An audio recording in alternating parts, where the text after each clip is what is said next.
ملک بوستان کے ساتھ دوپہر کا کھانا کھایا۔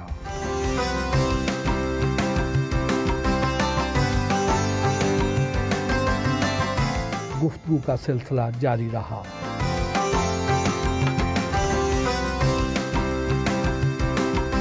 ملک صاحب، ماشاءاللہ آپ کا گھر دیکھ کے بہت ہی دل خوش ہوا ہے۔ آپ نے تو جنگل میں منگل بنا رکھا ہے۔ بس یہ اللہ کا کرم ہے، یہاں پہ اس کا گھر کا نام ہی محمدی ہاؤس ہے، تو اس نام کی برکت سے اس کے ہر طرف 4 چاند لگ گئے۔ ہمارا کوئی کمال نہیں ہے، صحیح، اور ایسا بنا ہے کہ ہر کوئی دیکھتے واقعی کوئی شاہکار ہے، تو بس ہم نے اس نام کے صدقے ہے، ان کا کرم ہے، باقی ہماری کوئی اوقات نہیں۔ اس میں تو کوئی شک ہے ہی۔ ملک صاحب یہ بتائیں کہ یہ جو ایکسچینج مارکیٹ ہے، کیا اس میں بھی اسٹاک ایکسچینج کی طرح پیسہ انویسٹ کیا جا سکتا ہے؟ وہ اس میں یہ ہوتا ہے کہ آپ اپنا فارن ایکسچینج خرید، اس میں شیئر خریدتے ہیں، اس میں آپ فزیکلی نوٹ خریدتے ہیں، فرق اتنا ہی ہے۔ تو وہ بائنگ سیلنگ ایکسچینج کرتے ہیں تو آپ کو فائدہ بھی ہوتا ہے، نقصان بھی ہوتا ہے۔ اسٹاک میں یہی ہوتا ہے، آپ اسٹاک خریدتے ہیں، کبھی ریٹ بڑھ جاتا ہے، کبھی کم ہو جاتا ہے۔ اس میں بھی سیم ہی ہے، لیکن اس میں کیونکہ پیپر ہوتا ہے، اس میں فزیکلی آپ کو سرمایہ کے بدلے سرمایہ دینا پڑتا ہے۔ یعنی ایک عام آدمی اگر کوئی انویسٹمنٹ کرنا چاہتا ہے تو آپ کہتے ہیں کہ وہ فورن ایکسچینج لے کے، فورن کرنسی لے کے تو وہ اپنے پاس رکھ سکتا ہے، بالکل اجازت ہے اس کو۔ جو لوگ کم وقت میں اور تھوڑی محنت سے زیادہ پیسہ کمانا چاہتے ہیں، کیا وہ اس بزنس کی طرف آ جائیں؟ دیکھو جی، اس میں محنت بہت ہے۔ سب سے رسکی جو اس وقت بزنس ہے وہ فارن کرنسی کا ہے۔ اس میں 3 طرح کی رسک ہیں، خطرات ہیں۔ پہلا تو سب سے بڑا تو ڈاکوؤں سے خطرہ رہتا ہے ہر وقت۔ وہ کسی وقت آپ دیکھتے ہیں لٹتے رہتے ہیں، بڑی بڑی ڈکیتیں ہوئی ہیں، 13 کروڑ کی، 8 کروڑ کی، 5 کروڑ کی، اور اس کی وجہ یہ تھی کہ ہمارا ہارڈ کیش ہوتا ہے، ہماری مجبوری ہے، اس کو ہم نے لے کے جب ٹرانسفر کرنا ہے تو وہ فزیکلی جانا پڑتا ہے، اس کو کوئی رستہ نہیں ہے دوسرا، تو وہ لٹ جاتے ہیں۔ اور یہ تو اس طرح کاؤنٹروں پہ بھی آ جاتے ہیں۔ اور دوسرا یہ ہے کہ اگر آپ نے فیصلے کی قوت نہیں ہے، تھوڑا سا آپ نے ڈیلے کر دیا، خرید دیا اور فروخت نہیں کیا تو وہ پگھل جائے گا برف کی طرح سرمایہ آپ کے سامنے۔ اور تیسرا رسک یہ ہوتا ہے کہ آپ کو امپلائی ہیں، چیٹنگ بہت ہے اس میں، وہ آپ کے بعض اوقات کہیں ایکسچینج ہو سکتا ہے، ان کو جو بینک میں جا کے ڈپازٹ کرو وہ لے کے بھاگ جاتے ہیں، سیکورٹی کمپنی کے حوالے کرتے ہیں تو وہ لے کے بھاگ جاتے ہیں۔ تو یہ بڑی یعنی ڈیفیکلٹ اور ہر وقت ٹینشن رہتی ہے۔ آپ کے خیال میں اسحاق ڈار اور مفتاح اسماعیل میں سے کس کی پالیسی زیادہ بہتر تھی؟ دیکھو یہ سیاسی سوال ہے، پالیسیاں اپنا مائنڈ ہوتا ہے کہ بعض ایک کی پالیسی اس کے حساب سے صحیح ہوتی ہے۔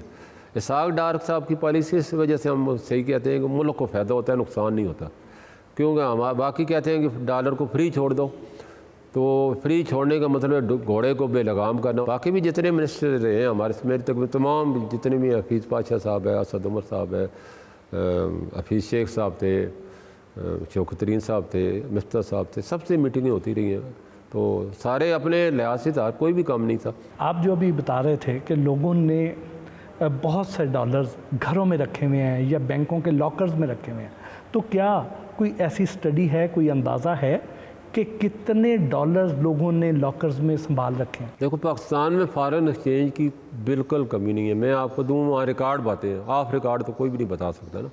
پچھلے 30 سال میں 180 ارب ڈالر پاکستانی بینکوں سے غیر ملکی بینکوں میں ٹرانسفر ہو گیا آن ریکارڈ۔ 180 ارب ڈالر، جبکہ ہمارے قرضے 130 ارب ڈالر ہے، یعنی فارن ایکسچینج کی تو کوئی کمی نہیں ہے۔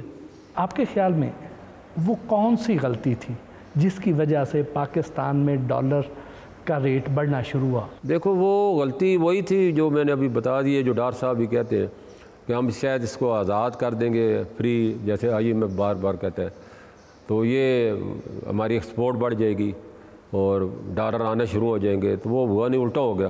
ایکسپورٹ کیوں بڑھتی؟ بھائی جب آپ امپورٹ کر کے ایکسپورٹ کرنے ہیں تو آپ کو تو ڈالر کو کسی نہ کسی حد میں رکھنے ہیں۔ کس دور حکومت میں ڈالر سب سے زیادہ بڑھا؟ اسٹارٹ تو ہوا تھا پیپل پارٹی کے دور میں، 60 سے سیدھا 125 پہ گیا، تو وہ یعنی کہ 100% بڑھ گیا۔ تو وہ انہوں نے بھی یہی، اس وقت شوکت ترین صاحب تھے، تو انہوں نے اس کو جو کیپ لگا، اس کو کیپ کہتے ہیں، ڈار صاحب کیپ لگایا، پھر شوکت عزیز صاحب نے کیپ لگا کے رکھا ہوا، سب نے کہا، انہوں نے نہیں ہٹایا۔ کیپ کا مطلب ہوتا ہے کہ $1 کی حد مقررہ کر دیں، اس سے اوپر آپ نہیں جائیں گے۔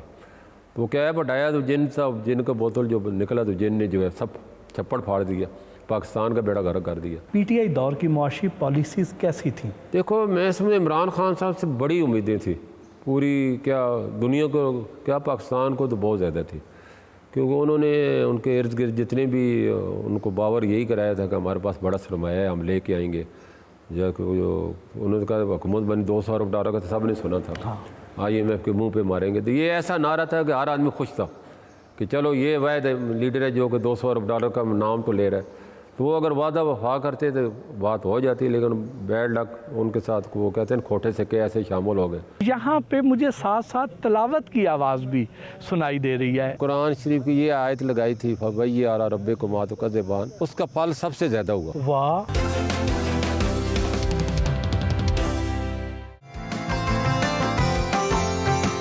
ملک بوستان کے بھائی، بیٹے اور دوستوں کے ساتھ بھی گپ شپ ہوئی۔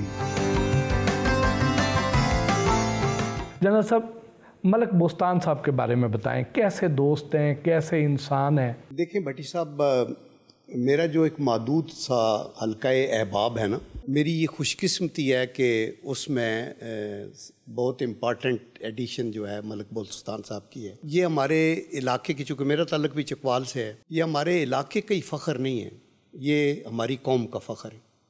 ایسے سپوت جو مشکل وقت میں قومی سوچ رکھتے ہیں اور قوم کی مدد کریں، تو میرے خیال میں اس سے بڑی نعمت اللہ کی نہیں ہو سکتی۔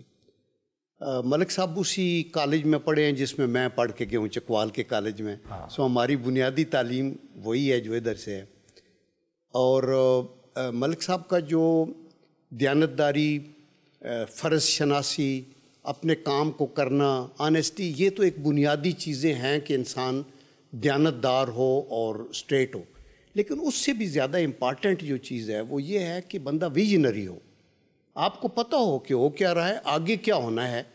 اور ان کی جو خدمات ہیں نا، آنیسٹ ٹو گاڈ، یہ لازوال ہے۔ اس کی وجہ یہ ہے کہ جب یہ ہم نے نیوکلیئر ایکسپلوژن کیا 98، تو پاکستان واز ان ٹربل، اور ہمیں فارن ایکسچینج کی شارٹیج کا بڑا اسٹرکٹ، وہ بہت سا سیریس ایشو ہو گیا تھا۔ انہوں نے کہا $6 بلین میں انشاءاللہ آپ کو کر کے دوں گا، دیر از نو پرابلم کہ آپ کریں۔ ابھی بھی دیکھیں ہم مشکل حالات سے اکانومی کو گزرے ہیں، لیکن ان کی گفتگو کبھی بھی مایوس کن نہیں ہوئی۔ یہ اندر سے سمجھتے ہیں کہاں کہاں مسئلہ ہے، لیکن ان کے ذہن میں ہوتا ہے قوم کا مورال بھی نیچے نہ جائے، اسپیکولیٹو بہت سے نقصانات ہو سکتے ہیں وہ بھی نہ کیے جائیں، اور یہ ہمیشہ رے آف ہوپ دیتے ہیں۔ تو یہ کوالٹیز ایک عام بزنس مین کی یا ایک عام پالیٹیشین کی نہیں ہوتی، یہ کوالٹی اسٹیٹس مینوں کی ہوتی ہے، لیڈرز کی ہوتی ہے۔ ملک صاحب آپ کے بڑے بھائی ہیں جی، گھر میں ان کا رویہ کیسا ہوتا ہے؟ کیا بڑے سخت مزاج آدمی ہے، بڑا روب دبدبا ہوتا ہے ایک بڑے بھائی کی طرح ان کا؟ نہیں، ان کا رویہ کوئی سخت نہیں ہوتا، بڑے یعنی ماں باپ کی طرح ہوتا ہے۔ باقی کو بھی انہوں نے سخت رویہ استعمال نہیں کیا، کیونکہ ان کے اندر وہ چیز ہی نہیں ہے سخت رویے والی۔ اور کبھی کوئی مطلب ان کو خلل پیدا ہو رہا ہو تو پھر تھوڑا سا ان کو ہوتا ہے بھائی ایک سائڈ پہ